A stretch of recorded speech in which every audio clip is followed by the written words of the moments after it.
سلام به عزیزای دلم، خوش اومدید به یه ویدیو دیگه در چنل مسی فال با من. امروز قراره با هم یه فال تاروت احساسی داشته باشیم. پس اگه نیت احساسی داری حتما تا آخر ویدیو همراه من باش. اگه تو رابطه، اگه رابطت سرده، اگه رابطت کات شده، اگه بلا تکلیفی، اگه متأهلی، اگه کیس فرزانشویی داری یا حتی کراش داری، حتما تا آخر این ویدیو با من باش. ببینیم که برمیگرده، ازدواج دارید، رقیب داری، اصلا تکلیف این رابطه چیه، آینده این رابطه چیه. حتما تا آخر ویدیو همراه هم باش ببینیم که چی میشه. اول از همه انرژیتون بالا باشه، چون این فالا به صورت همگانیه. یه سریش امکان داره اتفاق بیفته، یه سریش امکان داره اتفاق نیفته. پس انرژیتون بالا باشه، مثبت باشه که اتفاقات مثبتش رو جذب کنید. 3 بار اسم کیستو صدا کن، زمزمه کن، نیت کن، نیتتو تصور کن، کیستو تصور کن. بریم ببینیم که فال چی میگه. خب نیمه اول سال، فروردین ماهیای عزیزم نیت کنید. برای فروردینی ببینم دلخورت کرده، خودش هم ناراحته. بینتون فاصله و دلتنگی دیده میشه، ولی دوست داشتنتون دو طرف است. گاهی به سمت سر شدن میره. حواستون رو جمع کنید تا میتونید حواستون رو جمع کنید. اردیبهشت ماهیای عزیزم نیت کنید. اردیبهشت ماهیا دیدار میبینم، رابطتون در حال گرم شدنه. از طرفش یا پیام یا تماس یا حتی حرفی میزنه بهت که خیلی خوشحال میشی و خیلی تو فکرش میری، تو فکر کیست و حرفی که بهت زده. خرداد ماهیای عزیزم نیت کنید. خرداد ماهیا دلتنگی و احساس تنهایی، گاهی ناراحتی میبینن نسبت به این رابطه که تو خودت ایجاد شده. دوری جدایی بینتون، البته به خاطر موضوعاتی که باعث بحث و قهر شده، ولی کوتاه مدت، نگران نباشید، موقته، خیلی هم دوستتون داره. تیر ماهیای عزیزم نیت کنید. تیر ماهیا دلتنگ توه و این دلتنگی دو طرف است. خبری خیلی خوشحالت میکنه، خبر خوشی که خیلی خوشحالت میکنه. مشکلی داری توی رابطه که 100% حل میشه، یه خورده زمان بده. مرداد ماهیای عزیزم نیت کنید.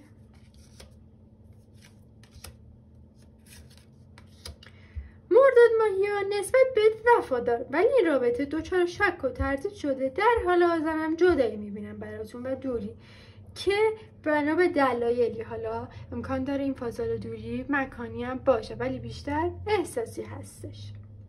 بریم برای شهریور ماهیای عزیزم نیت کنید. شهریور ماهیا نسبت بهتون وفاداره، ولی توی دیدارتون تأخیره و به محدودیت دیدار میبینم براتون، بهت فکر میکنه و راه هم براتون باز میشه، نگران نباشید. بریم برای نیمه دوم سال نیت کنید. انرژی بالا، 3 بار اسمشو زمزمه کن، تصورش کن، نیت کن، نیتتو تصور کن. انرژیت بالا باشه که اتفاقات مثبتش رو جذب کنی. خب بریم برای متولدین دوم سال. مهر ماهیان نیت کنید. برای مهر ماهیان با پیام یا تماسی نسبت بهش ناراحت میشید. مشکل توی رابطه هست که اگه تلاش کنی حل میشه. بحث و دادلی توی رابطتون وجود داره. اگه بحث کردید آشتی میکنید، اگه کات کردید برگشت میبینم واسش. خب بریم واسه یه آب ماهیای عزیزم.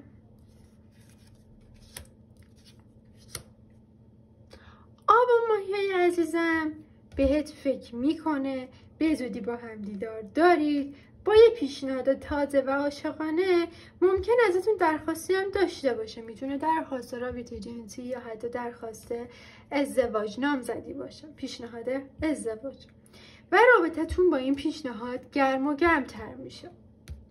آذر ماهیای عزیزم نیت کنید. آذر ماهی ماهیا با اینکه بهت فکر میکنه ولی بهت پشت کرده و ازت خیلی دلخوره. شخصی ما بینتون قرار گرفته و این رابطه فعلا هر دوتون رو ناراحت کرده. این که میگم شخص قرار گرفته میتونه رقیب باشه، میتونه کسی باشه که به آقا علاقه داره، مادر، خواهر، کسی که مانعی توی رابطه، یا حتی دوستای خودتون. حواستون رو تا میتونید جمع کنید، سیاست داشته باشید، راهو برای رقیبا و بقیه باز نکنید. دی ماهیای عزیزم نیت کنید.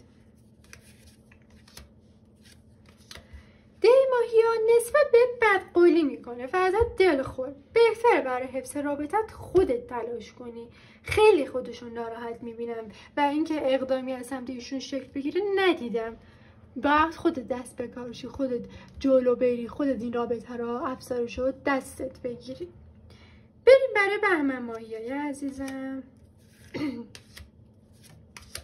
برای بهمنیا دلتنگی دو طرفه بینتونه. شخصی برای خانوما به عنوان رقیب احساسی یا مخالف وجود داره که توضیح دادم. میتونه خواهر، مادر، دوست یا حتی کسی باشه که به آقا علاقه داره. میبینم مخالف وجود داره که این رابطه رو به سمت به هم ریختگی برده ولی واقعا دوستتون داره، واقعا حسش بهتون مثبته. اسفند ماهیای عزیزم نیت کنید. اسفند ماهیا خودت بهش فکر میکنی، نسبت بهش هم علاقه زیادی داری ولی یه بحث و دلخوری بینتونه که باعث شده فکرتو خیلی درگیر کنه. بهت فکر میکنه ولی مشغله های کاری و فکریش خیلی زیاده. یه سری مشکلات خانوادگی واسش میبینم که فکر و ذکرش درگیر اوناست. اونا که رفت بشه یه ذره بیشتر تمرکزشو واسه این رابطه میذاره ولی تو میتونی لجبازی نکن، بحث و جدل رو بذاری کنار. اگه بحثی چیزی حرفی میزنه تو کوتاه بیا. اگه واقعا این رابطه رو میخوای تو هم باید نسبت به این بحث و جدل ها کوتاه بیا. خب رسیدیم به آخر این ویدیو. مرسی تا آخر ویدیو همراه هم بودی. لایک، کامنت، سابسکرایب یادت نره. تا ویدیو بعدی فعلا.